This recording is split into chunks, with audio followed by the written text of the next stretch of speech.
السلام علیکم جی دوستوں، کیا حال ہے؟ ٹھیک ٹھاک ہیں آپ؟ تو یوں تو موضوعات کی بھرمار ہوتی ہے، لیکن جو ہمارے آج کل معاشرے میں جو سب سے بڑا ایشو چل رہا ہے کہ عورت کی آزادی اور میرا جسم میری مرضی۔ دیکھیں، قرآن پاک کو کھول لیں کہ جس وقت ہم کلمہ شریف پڑھ لیتے ہیں تو اس وقت کچھ بھی ہمارا نہیں رہتا، یہ جسم بھی اللہ کا ہے اور مرضی بھی اسی کی ہونی ہے، کیونکہ اس دنیا میں ہم اپنی مرضی سے نہیں آئے، تو جائیں گے بھی اپنی مرضی سے نہیں۔ دیکھیں، جو رات ہماری قبر میں ہے وہ باہر نہیں ہے، اور جو باہر ہے وہ اندر نہیں ہے۔ جس وقت ہم اپنی مرضی سے سو کر اٹھ نہیں سکتے تو جو ہمارے جسم پر ہماری مرضی کا کیا اختیار ہے؟ ہماری مرضی نہیں ہے۔ دوسری بات یہ کہ عورت جس اسلام سے آج کل تنگ آئی پھرتی ہے اور جس اسلام کو ایک بڑا ہی ظالم اور کوزے میں بند چیز اور عورتوں پر ظلم کرنے والا دین جو ہے نا وہ دکھایا جا رہا ہے، اس میں پہلو، حالانکہ ایسا پہلو ہے ہی نہیں۔ قرآن پاک میں اللہ تعالیٰ نے کئی جگہ پر عورتوں کا ذکر فرمایا، اور بلکہ پوری صورت ہی یعنی کہ صورت النساء عورتوں کے حقوق اور ان کے بارے میں رکھ دی۔ تو اب آ جائیں خطبہ حجت الوداع۔ حضور نبی کریم صلی اللہ علیہ وسلم نے سب سے پہلی بات جو فرمائی تو یہ کہا کہ عورتوں کے معاملے میں اللہ سے ڈرنا۔ دنیا کا کوئی بھی دین دیکھ لیں، اس میں عورتوں کو اتنی آزادی نہیں ہے۔ آزادی سے مراد یہ نہیں ہوتا کہ یہ پینٹ پہن کے پھرے ہیں، اور پھر یہ عائشہ صدیقہ رضی اللہ تعالیٰ نے فرمایا کہ جب عورتیں ایسے کام کرنے لگیں تو اس گھر کے مرد بے حیا ہو چکے ہیں، بے غیرت ہیں۔ غیرت مند ہونے کا یہ مطلب نہیں ہے کہ ہم اس عورت کو کاٹ کے رکھ دیں۔ سب سے پہلے گھر کا ماحول اس طرح کا دیا جائے کہ عورت کی بچی ہو یا بچہ ہو، اس کی کوئی اخلاقی تعمیر اس طرح کی ہو رہی ہو نا، ٹھیک ہے، تاکہ وہ اس طرح رجوع ہی نہ کرے۔ شیطان انسان کے خون میں گردش کر رہا ہے۔ اب ایسا نہیں ہو سکتا کہ سن بلوغت کو اولاد پہنچ جائے پھر ہم اس کی تربیت شروع کر دیں۔ ایسا نہیں ہو سکتا کہ 20-25 سال کی ہو جائے بچی یا بچہ، لڑکی یا لڑکا، تو پھر ہم اس کی تربیت کرنا شروع کر دیں۔ ایسا نہیں ہو سکتا۔ اب ہوگا کیا کہ ماں کی جو گود ہے نا، یہ پہلی درسگاہ ہے۔ اسی طریقے سے باپ کا ایٹیٹیوڈ ٹو دا چلڈرن، اس کا ٹیمپرامنٹ، اس کا جو پورے کا پورا لبادہ ہے وہ اپنی اولاد کے لیے، لڑکیاں ہوں یا لڑکے ہوں، ان کے لیے وہ ایک نمونہ بن کے ثابت ہوگا۔ اب باپ اگر سیدھے راہ پہ نہیں چلے گا تو ڈیفینیٹلی اولاد اس کو پھر فالو ہی کرے گی۔ اکثر دیکھنے میں یہ ہے۔ اب عورتوں کے حقوق کی طرف آ جاتے ہیں تو ہم عورتوں کے حقوق میں دیکھتے ہیں کہ دنیا کا کوئی بھی دین دیکھ لیں، کوئی بھی مذہب دیکھ لیں، کوئی بھی فرقہ دیکھ لیں، مذاہب کے اندر بھی مختلف فرقے ہیں، عیسائیت کے اندر فرقے ہیں، یہودیت کے اندر، ہندوؤں کے اندر بھی بہت سارے فرقے ہیں، بہت ساری اس کی سٹیٹس ہیں، بہت سارے اس کی شکلیں ہیں۔ تو وہ کہیں پر بھی عورت کو حق نہیں دیتے ہیں، اور پھر ان کو جائیداد میں بھی حق نہیں ملتا۔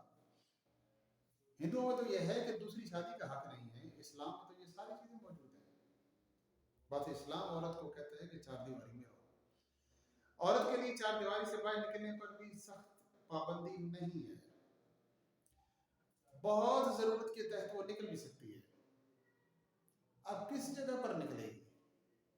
جس وقت بندہ بیمار ہے، اس کی دوائی لے جانے والا کوئی نہیں ہے، تو وہ اس کی دوائی کے لیے باہر جا سکتی ہے، سودا صرف لانے کے لیے کوئی اور بندہ دستیاب نہیں ہے، وہ جا سکتی ہے، لیکن اپنے آپ کو مکمل پردے میں ڈھانپ کر وہ باہر جا سکتی ہے۔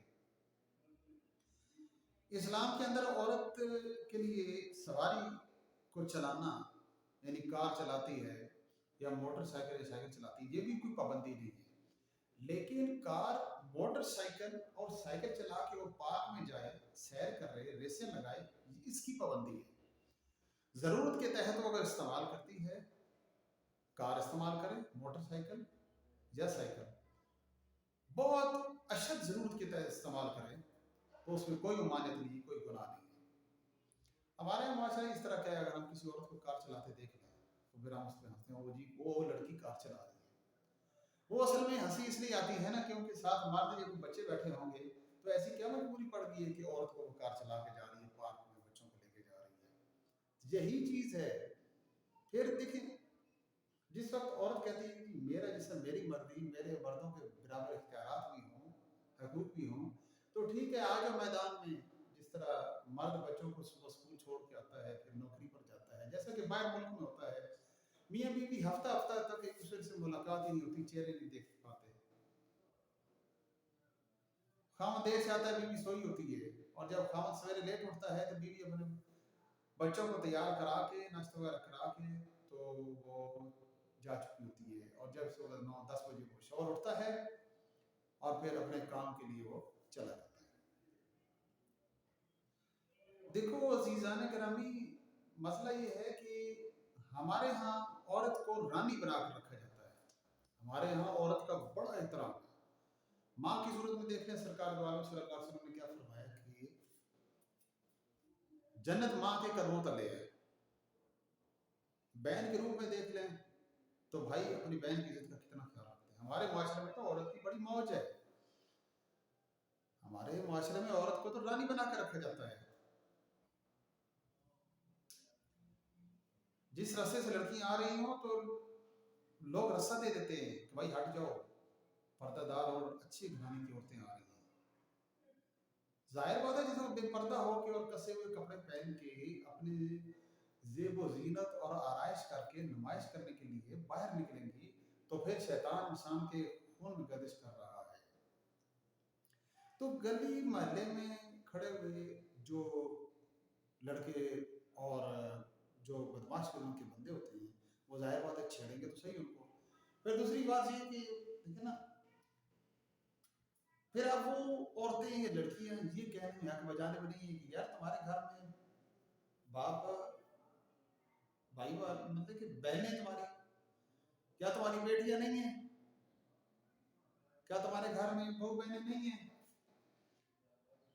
تو اس کا جواب یہ ڈیفینیٹلی ہوگا کہ ہاں وہ ہیں، لیکن وہ گھر میں ہیں۔ میں یہ نہیں کہہ رہا کہ وہ لڑکا یا وہ بندہ صحیح کر رہا ہے، میرا کہنے کا مقصد یہ ہے اس کو واقعی نہیں کرنا چاہیے، لیکن کیا اس لڑکی کو ایسا کرنا چاہیے؟ کیا اس لڑکی کو ایسا کرنا چاہیے؟ کیا ہماری اس ماں بہن بیٹی کو ایسا کرنا چاہیے کہ کسے ہوئے کپڑے پہن کے اپنے حسن کی نمائش کرتی پھرے؟ یہ میک اپ کر کے، یہ تیاریاں کر کے، یہ کس لیے ہوتی ہیں؟ یہ اپنے خامد کے لیے ہوتی ہیں۔ گھر میں جیسے آتے ہیں منہ دھو کے تو سمپل سا ہو جاتے ہیں، اور جب باہر جانے لگتی ہیں تو پھر وہ مکمل تیاری کے ساتھ جاتی ہیں۔ اور جب ان سے کہا جائے کہ یہ آپ کیوں کر رہی ہیں تو وہ کہتے ہیں کہ کیا آپ ہمارے کردار پر شک کرتے ہیں؟ ہم تو ویسے ہی کرتی ہیں۔ کیوں کرتی ہیں بھائی؟ کیا غیر مردوں کو، ڈیفینیٹلی یہی بات ہے کہ غیر مردوں کو دکھانے کے لیے کہ ہم اچھی لگیں۔ بھائی اگر آپ نے اچھا لگنا ہے تو اللہ تعالیٰ نے آپ کو خامد دیا ہے، اس کے لیے اچھے لگیں، ٹھیک ہے؟ بس یہ تھوڑا سا آپ کو اس بارے میں سمجھانا تھا۔ تو اس میں ہمارے معاشرے میں جو برائی پھیلی ہوئی ہے وہ اصل میں جاڑی یہی ہے کہ اپنے گھر کی عورتوں کی اصلاح کریں، اور اصلاح مار پیٹ سے نہیں ہوتی، ان پر پابندی لگائیں، اور ان کو قرآن و حدیث شریف کی تعلیم کی طرف لائیں، قرآن پاک کا ترجمہ پڑھائیں جو ہمارا اصل ہے۔ والسلام علیکم ورحمۃ اللہ۔